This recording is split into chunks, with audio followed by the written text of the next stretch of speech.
Christine Benz, welcome to the Long-Term Investor. Hi, Peter. So great to see you. I'm so glad that you're here with me today because I reached out at the end of 2023 when you and two others from Morningstar co-authored a paper. Your co-authors, Amy Arnott and John Reckenthaler, called The State of Retirement Income 2023. I thought that'd be a nice starting point. Can you just explain the motivation behind this research and how that you hope people use it? Yeah, it's our third year doing this research. We published the first paper in 2021. And the motivation for doing the research was that this is, one of the mission critical aspects of retirement planning, figuring out how much someone can reasonably spend each year. And so a lot of the research that had been done looks at historical returns and embeds historical returns into the assumptions about, how the market will behave over someone's retirement time horizon. We thought, well, it's super important to kind of think about where we are in a given market cycle if you're sort of forecasting how much someone can reasonably spend. And especially if yields are really low and valuations are high, as was the case, in sort of the late 2021 period, that would argue for someone being a little bit cautious in terms of their portfolio withdrawals. Whereas if things are looking better from the standpoint of yields and or stock valuations, well, you could potentially take a little bit more. So our research attempts to incorporate starting conditions, and we use our team at Morningstar Investment Management's forecast for equity returns and bond returns over the next 30 years in our calculations. But we're trying to be forward looking. And I suppose that's one of the key differences versus some of the research that's been done on this topic historically. Well, and that's a great transition because Bill Bengen did some research back in 1994 that revolved around this 4% withdrawal rate that I feel like just about everybody talks about these days. And it's only been more recently that people have started pointing out some of the weaknesses within it, including Bill himself. Can you talk a little bit about that 4% withdrawal rate that we're always referencing? Yeah, it is interesting when you talk to Bill Bengen. He is somewhat,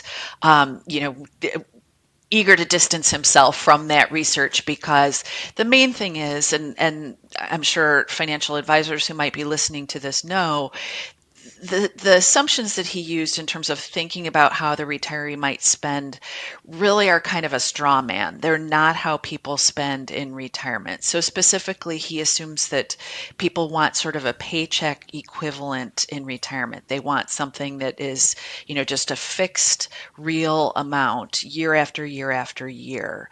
And when we look at the data on how retirees actually spend, we see that, well, people actually tend to spend a little bit less as the years go by throughout their retirement life cycle. They're not taking the same amount out year after year. And then we also know that real life comes into play, that actual spending can be lumpy, that you have like good spending years where maybe you're taking the family on a big trip, you have unexpected, unwelcome expenses, maybe big home repairs, whatever. We know that people's spending can be lumpy.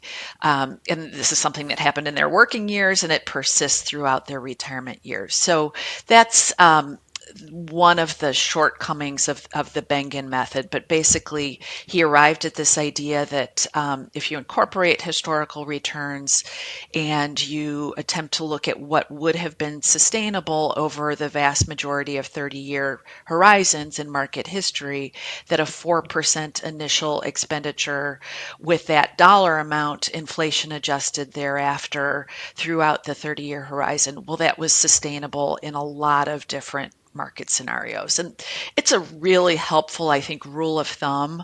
I sometimes think about this research that Fidelity did several years ago where they asked consumers how much they could reasonably spend in retirement.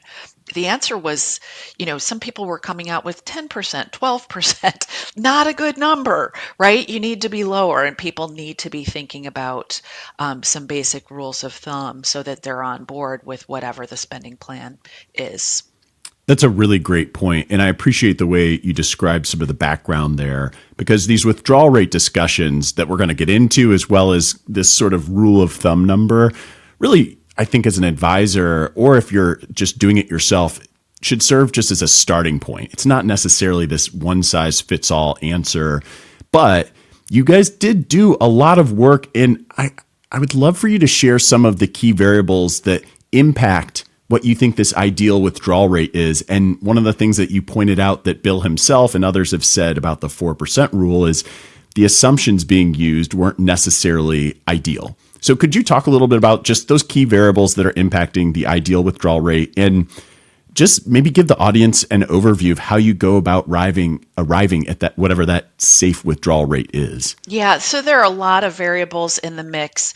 The retirees' desire to have kind of a steady paycheck, I think, would be a real starting point for any discussion, where the retiree should have some introspection about, well, how much do I want that? And I would say, from my personal experience, I'm someone who has worked in the context of like an employer, getting a paycheck all the time. I've not been a commission-based person. I haven't had that lumpiness in my salary. I really like a steady paycheck. So I'm someone who would prioritize that. Other people might say, no, I'm really comfortable varying my withdrawals if it means that potentially I can take more initially, and then maybe I can spend more of my portfolio over my time horizon. So I think, kind of getting your arms around that question is a key input. Desire for bequests is another key component. So in our base case that we use in our research, we're assuming that someone doesn't really care about that they don't have a strong preference for leftovers. Well, some retirees may say, no, that's absolutely my priority. I'm okay if the spending rate that I have to stick with is lower, but I have a very strong likelihood of having leftovers for my heirs or charity or whatever the case might be. Some people might state a very strong preference there. And of course, the retiree's own asset allocation is in the mix as well. So what's the complexion of the investment portfolio? Some retirees might have a preference for a more conservative leaning portfolio, which would tend to point to a somewhat more conservative starting withdrawal rate. So a lot of different discussion points for advisors and also for individuals to kind of introspect on as they think about what the right retirement withdrawal system is. In terms of the assumptions that we make for our base case and how we do our research, you have to make some assumptions about what the retiree's preferences are. So we do use kind of a Bengen style spending system. So we're assuming that whatever withdrawal rate we come up with, in the case of the 2023 research, it was that a 4% starting withdrawal was safe over a variety of time horizons. We assume that we're just taking out, say, 4% of a portfolio balance initially, then inflation adjusting that amount thereafter. So if it's $1 million portfolio, I get 40,000 in year one.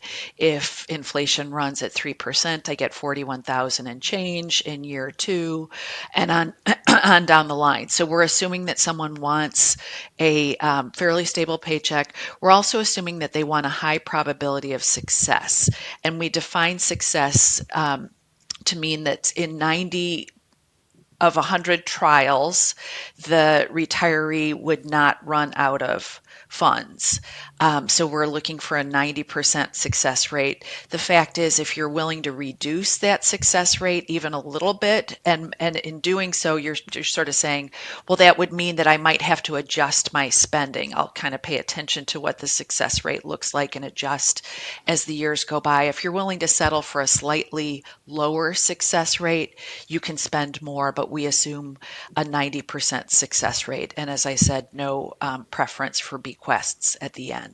So we put that all into Monte Carlo simulations. And in 2023, as I said, we came out with a 4% starting safe withdrawal. In 2022, the number was 3.8%. And then when we did the same research back in 2021, when conditions were really quite bad for retirees just embarking on retirement because yields were really low and equity valuations were pretty high, we pointed to a 3.3% starting withdrawal rate being sustainable with those same basic assumptions in place. So that's kind of our base case. Thank you for the explanation. For people who are interested in seeing these numbers in the tables, I think the research is just so easy to consume, and I'll be sure to link to it in the show notes at thelongterminvestor.com. And Christine, I also appreciate that explanation of the 90% success rate with no bequest preference, because when we go through financial planning models, Monte Carlo analysis with clients, and we say, hey, there's a 90% chance you won't run out of money. Really what you're saying is, there's a 90% chance you won't have to make a change to the plan. And I think it's important for people to understand as they're looking at these different withdrawal rates. Sure, you can take a bigger withdrawal rate. It increases the probability that you'll have to make a change to your spending plan. And that's okay. And I think that you call that out is really important. I also really love that you mentioned that there's no bequest request or no bequest preference, because one of the things that really stood out to me is that when you were testing these withdrawal rates, the balances at the end of the 30-year time period were noticeable. And you actually wrote a separate article just about retirement spending in November, shortly after this paper was published, that highlighted these residual balances at the end of life, which isn't necessarily a bad thing, but it does raise the point of whether retirees should be rethinking the way they spend or use their capital in retirement. So I know you even shared some personal stories in that article. Do you mind talking a little bit about that trend and how it all ties together? No, not at all, Peter. And I will say I was influenced by my friend Mike Piper, who has written a great book called More Than Enough, about people who do have more than enough for their own retirement spending and are maybe thinking more broadly about, like, how can I use my money to make a difference to people I love, to charities I love, whatever the case might be. So talking to Mike about all this really influenced me to write that article. And Mike's point in the book is that the way a lot of people do it is that they perhaps underspend during their lifetime, and they leave funds to their children often when they're in their 50, when the children are in their 50s or even 60s.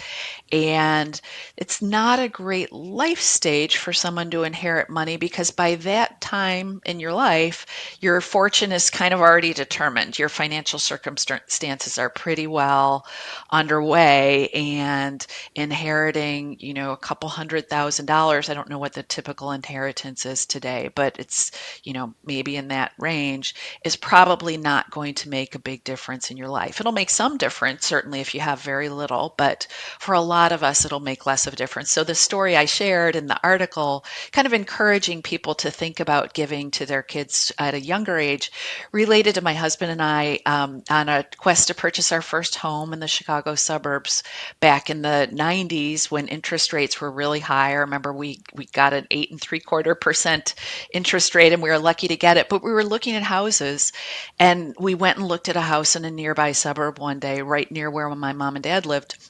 And we were having dinner with them, and my dad said, well, how about if the house was a little bit out of our price range, not a lot, but a little bit.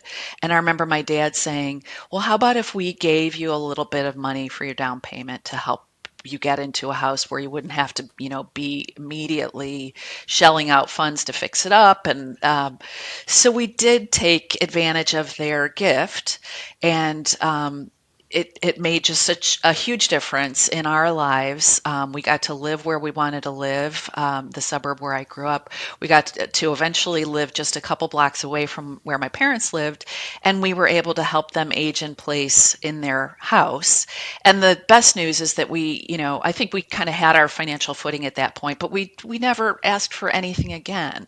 And so it was I think my parents would agree that it was just a great use of funds. I know we offered to pay them back many times over the years, and they wouldn't hear of it because I think it had been a pretty good use of their capital as well. So the purpose of that story was just to share about how smaller gifts to help with a home down payment, or maybe student loan pay down, whatever the case may be, while your kids are kind of getting launched, that can be more impactful than that even larger gift later in life. And we did have a larger inheritance from my mom and dad later in life, and it was really that first gift that made a bigger difference to us. I think that very last thing you said is probably what caught my attention most in your article that you had written about this experience, is that first gift, even if smaller, made a bigger impact than the gift that you inherited at death. And again, there's nothing wrong with feeling insecure about parting with money. I do think that comes into play from time to time, particularly if you're very frugal and have a very disciplined savers mentality where you're struggling to spend money on yourself, no less on others. But, I think it's something to think about as you age, as you look at those around you, family, friend, and obviously charitable gifting comes up as well. That I had a conversation with Mayor Statman a few months ago where he has the line where it's better to gift with a warm hand than a cold one. And I think it's just coming up more and more in client conversations these days. I think we're seeing the baby boomer generation in particular having more and more of these conversations. So I appreciate you sharing that within the context of these withdrawal rates, which, as I kind of transition back that direction, we've really been focused on fixed withdrawal rates. And you've sort of pointed out why they're not necessarily a great fit for everyone in real life. Things aren't really operating that way. But your paper explores several different dynamic spending strategies. So could you share some of the benefits of a flexible spending approach as compared to a fixed withdrawal rate, as well as any disadvantages, if there are some you'd like to share there as well? Yeah, so we did want to explore some of these more variable strategies because certainly if you talk to retirement researchers, academics who work on this topic, I think that you'd probably hear almost universal sentiment that being somewhat variable, being somewhat flexible, rather than sort of rigidly spending the same fixed real amount is the way to go about it. And the key reason is that it helps protect you if after a market downturn, you can take a little bit less from the portfolio. It helps leave more of the portfolio in place to repair itself and recover when the market eventually does. And then it also helps you kind of maximize your consumption during your own lifetime. So if you're someone who, where that's the primary goal is to just make sure that you are spending in line with what you could actually spend, you can also take upward adjustments after good market environments. So as we've done in the past few years, we've explored a variety of variable strategies ranging from like really simple tweaks to a fixed real withdrawal system to systems that are a little bit more elaborate, like the guardrails system. So in the category of a simple tweak, one that we have looked at a couple of years running is just if the portfolio has encountered a loss, the year after that loss, the retiree doesn't get that raise for inflation. So 2022 is a kind of a good/bad example of that because we had bad bond market returns, bad equity market returns. Most portfolios had losses. So after 2022, the idea would be, sorry, no inflation raise in a year when inflation had really gone up a lot. But that's the basic sort of tweak to a fixed real withdrawal system, that you would not be able to take that inflation raise. And then when the portfolio recovered and again had gains, you could go back onto sort of taking the increase in line with inflation.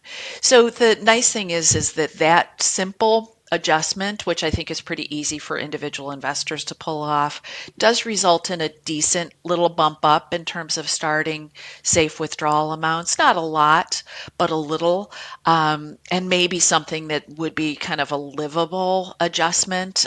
Certainly easy to calculate, easy to sort of incorporate into your retirement spending plan. Then we looked at spending in line with required minimum distributions. So using some sort of system that incorporates, well, how did the portfolio behave, which is what you do when you calculate your RMDs. You have to look back to whatever your balance was at the end of the year prior. So incorporating portfolio balance/behavior as well as your age. So you get to take a little bit more as you age because your time horizon due to your life expectancy is shrinking a little bit.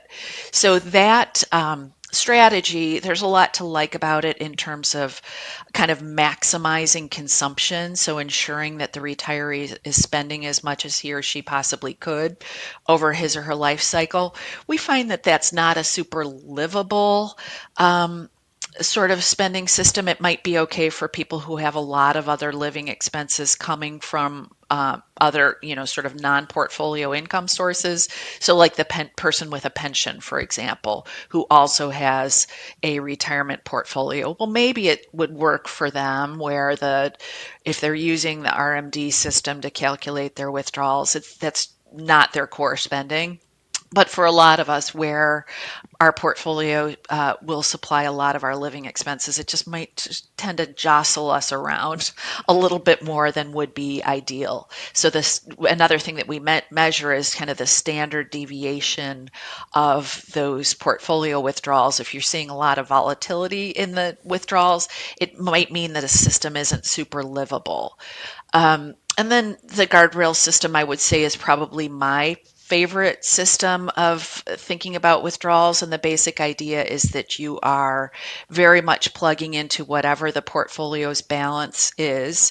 You're revisiting that annually, but the guardrails kick in to protect you from having to go too low in a bad year and from being able to take too much in a very good year.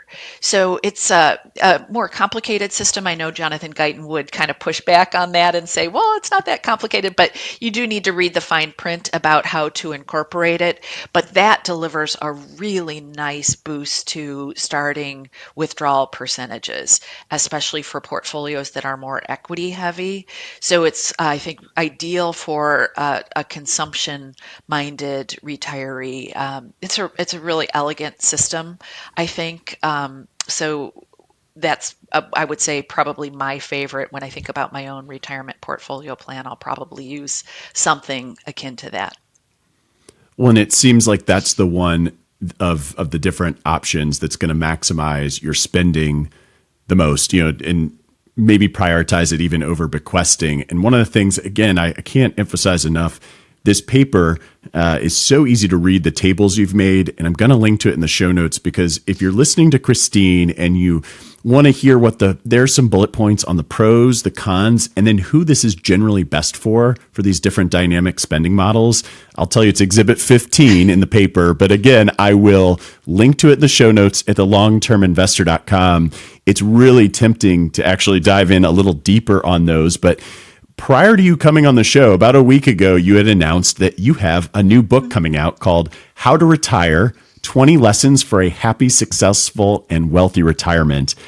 Tell me a little bit about that project. Yeah, it's been a really fun project, Peter. Really, one of the things that got me interested in working on an interview style book was that I do a podcast myself. And what I've realized through that whole process is that there are these pockets of deep thought leadership and a lot of different aspects of retirement planning. And so each chapter is a lesson about some aspect of retirement, effectively taught by one of these thought leaders, college professors, financial advisors who I know, authors, people like that. So it's financial and non-financial lessons about how to maximize your financial allocations and also what I call your time on earth allocations. So it's about all of that. Well, to me, that sounds fascinating. And maybe it's because of my everyday role that I feel like the nuts and bolts of investing and personal finance have somewhat been figured out. That doesn't mean it's easy behaviorally to do, but there's, and it's not all perfectly black and white, but there's a lot of things that we know are definitely optimal or increase your probability of success or living the life you want to live. And I'm noticing a trend of more people exploring these ideas. And I'm so appreciative that you shared with me a really early peek at what you're doing. 2 chapters in particular caught my eye from Carolyn McClanahan and Lauren Carstensen on longevity, as well as just thinking about healthcare and long-term care. You don't have to go deep into the details, but just to give listeners a sense of the difference in topics beyond. I mean, you also have people covering some of that technical stuff like Bill Bernstein, but maybe just give us a sense of some of these different topics, things that people might learn and be surprised by. Yeah, the more I have focused on retirement planning, the more it's become clear to me that the decision about whether and when to retire is way less than half financial. If you don't have the money, you don't have the money and you can't retire. But for a lot of folks, it's sort of like, well, when should I retire and so forth. And so I am trying to address some of these non-financial aspects of retirement. Laura Carstensen is one of my favorite people to interview. She discussed with me the role of relationships in retirement, relationships throughout our lives, but the importance of relationships. They're like everything, it turns out. And one interesting finding that she has identified in her research is that our social networks shrink as we age, which you might think, well, that's inherently bad. Like you've got people maybe getting sick, dying, moving away, whatever. But her point is that our social networks do shrink, but a lot of that is by choice, that we might have these more robust social networks when we are younger. But then as we age, we do become a little bit more selective. We hone our network to be the people we really care about and the people we really spend time on. So I discussed all the different aspects of social networks and relationships with her, and how introverts aren't necessarily doomed to be less happy. In fact, if they have kind of a carefully culled network of friends, that's just as valuable as the person with a more diverse social network. One interesting finding, though, is that diversifying our social network is really important, like across the age spectrum. It's better to not just, quite intuitively better to not just stick with people in your same age cohort as you age. You're better off trying to find some younger friends too. So Laura and I discussed all of that stuff. Carolyn, who I know Peter, is just a dynamo on all aspects of retirement and healthcare. She's an MD and a financial advisor, and just so thoughtful and so realistic about all aspects of healthcare. And so we talked about how to manage our health for greater longevity, how to manage our healthcare needs, how to manage the cost of healthcare, which is one of the biggest line items in many retiree budgets. So those would both be in kind of the category of mostly non-financial discussions. With Bill Bernstein, we looked at the kind of the optimal asset allocation for a retirement portfolio. Bill, of course, is the author of several seminal books on asset allocation and finance. And so we discussed, well, what should retirees' portfolios look like in terms of their asset allocations? And just went deep and geeked out on that topic with Bill. So it's a fun and I think broad-ranging book. I hope people find it helpful. I hope financial advisors find it helpful, because I think they'll recognize a lot of the people who I am lucky enough to be able to interview for the book. Well, I appreciate a little bit of the tease as I look at the chapters and the people that you are interviewing. I agree, both financial advisors, people who are currently retired or approaching retirement, planning for retirement, are going to absolutely love and benefit from a lot of these lessons. Christine, I always put everything in the show notes, including we'll make sure to get a link for pre-orders of that book that comes out in the fall in the show notes at thelongterminvestor.com. And for those who aren't familiar with you, where else can they find you? They can find me on Morningstar.com, where I write articles, do videos. I'm there almost every day in some fashion. I'm also on Twitter, or X, I guess. Yeah, X. Christine So weird. Benz. It is weird, but we have a great community of financial Twitter people, and we'll continue to be there sharing ideas and getting insights from other people in the retirement planning space and financial planning space, and then on LinkedIn as well. Well, and I can't believe you didn't plug The Long View. You're the co-host of a wonderful podcast. And so definitely something that's always in my queue, incredible guests. And so that way you can not just read and see Christine's insights, but you can hear her interviewing really amazing thinkers, top-notch guests all the time. Christine, you are a top-notch guest. I appreciate you so much being with me here again. When the book comes out, I'll have to have you back one more time. But until next time, thanks so much for joining me. Thanks so much, Peter. Always love talking to you. It's been a privilege.